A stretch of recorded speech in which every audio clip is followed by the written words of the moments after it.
President. Thank you, Senator Rhiannon. Senator Canavan. Thank you, Mr President. I rise tonight to speak again about the drought in Queensland primarily. I believe it was the last topic I spoke about in an adjournment speech in this place, and in my short time in this place so far it's been an issue that has dominated a fair amount of my time because unfortunately 80% of Queensland remains drought declared, although there has been some very welcome rains in certain areas in the last couple of months. But there still remains substantial parts of Queensland that have not received significant rainfall for 3 wet seasons, and they're now facing a 4th wet season. And if it doesn't rain soon, those communities and towns will certainly be facing some serious hardship, or more serious hardship than they are. I still want to start out tonight by complimenting the government for the extensive packages that they have announced during this time. So far, $400 million worth of concessional loans have been provided to farmers and graziers. About 740 farmers and graziers have benefited from those loans. In the agricultural white paper, $250 million a year has been made available for additional concessional loans over the next 10 years if they are required. The government has also provided money for upgraded water infrastructure, pest eradication and wild dog fences. These build on the support and assistance that have been provided by the Queensland State Government, in particular fodder and freight subsidies at that level. Most of that assistance, Mr President, has been directed at the farming and grazing sector primarily. Obviously, that's where the direct impact of any drought first arises.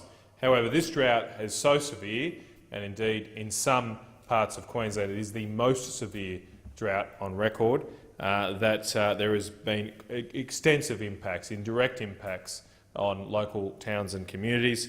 They're manifesting in obviously lower business turnover, but also population decline and a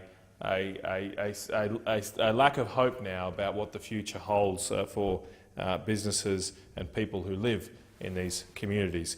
The only thing we can do or hope for to get those towns back on track is for it to rain. There's no other solution but rain in the long term, but I would like to hope that we would do all we can to try and sustain those population levels in Western Queensland in particular, to help these towns through the drought and try and make sure that there is a community, there are businesses and there are people there once it does rain to re-establish the sheep and cattle industries in these areas. The government has responded to that issue, again with a very innovative and unique program. In May, the government announced the Drought Communities Package, a $35 million package to fund stimulus projects in local communities to create jobs, to get the economic activity circulating in the town. And I do want to recognise that my colleague Senator Barry O'Sullivan and also Mr Bruce Scott, the member for Maranoa in the other place, did more work than me to get these programs up. And 17 councils have already been declared under these programs, and new projects are being funded. Notwithstanding that generosity, 2 councils in particular in Western Queensland have not been declared at this stage, the Quilpie Shire Council and the Boulia Shire Council, even though on a prima facie assessment those 2 councils appear to be suffering just as much as any other area.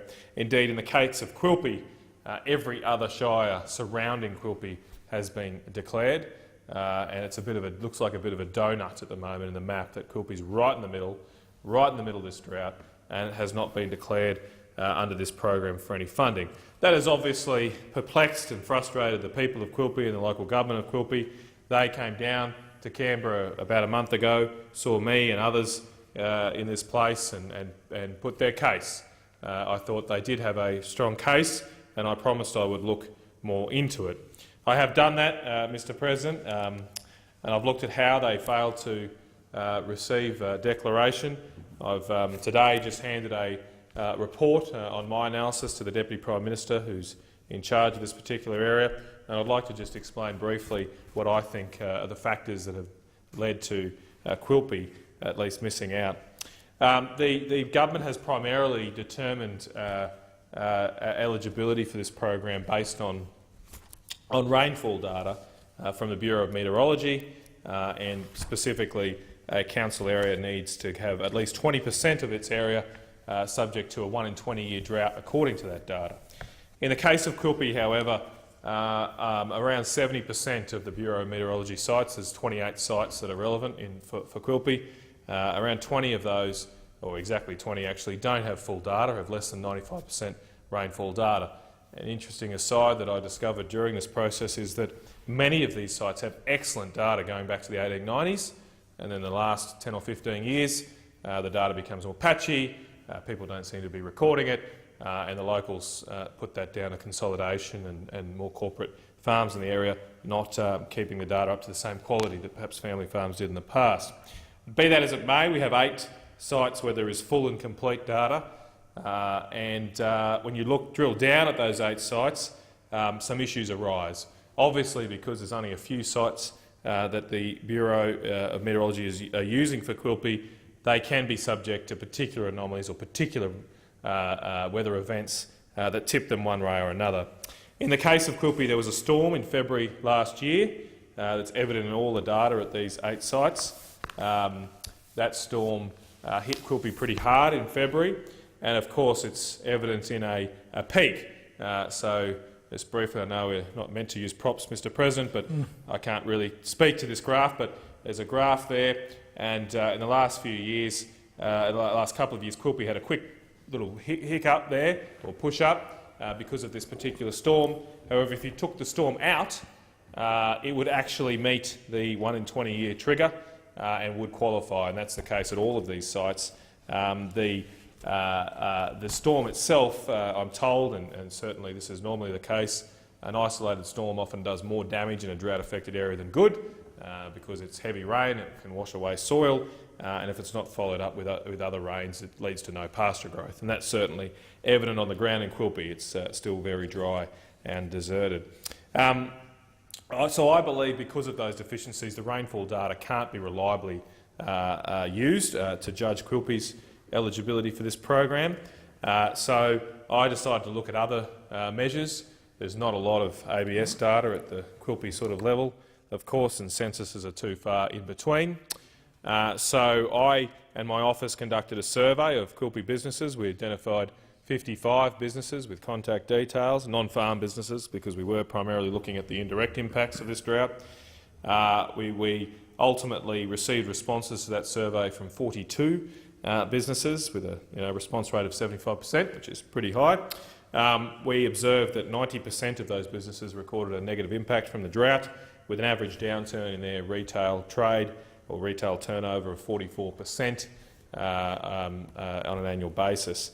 Many businesses recorded a downturn of more than 50%, and 40% of businesses have had to lay off employees. Clearly a very stark impact on the Quilpie region from this drought. Now, I believe that evidence is sufficient and is clearly indicative of the impact of this drought on Quilpie. It shows a serious downturn in their business conditions, and I believe it's sufficient and sufficiently powerful for them to be declared under this program. I make the point that the guidelines of this program do not specify that councils must meet the 1 in 20-year metrics. They were simply measures that the government used to help inform their declaration of various councils, and I make no criticism of using that particular data in general terms. However, I think when you drill down to the data, like all statistics, they are not necessarily perfect, and they certainly aren't in this case. And in that environment, we should use a more multi-criteria framework to ensure that we're not being biased by the particular deficiencies in a statistical series. Finally, Mr President, I would like to thank the Mayor of Quilpie Shire Council, Stuart McKenzie, who hosted me out there a couple of weeks ago and has helped us with this report. Also, the State Member for Gregory Lachlan Miller, who has also helped and been very vociferous in campaigning for his local area to be declared under this program. And really, finally, I would like to say, while I did not have an opportunity to look in detail at the Boulia Shire Council and its case, Nothing in this report says it may not be declared. Indeed, there may be similar data deficiencies in its circumstances.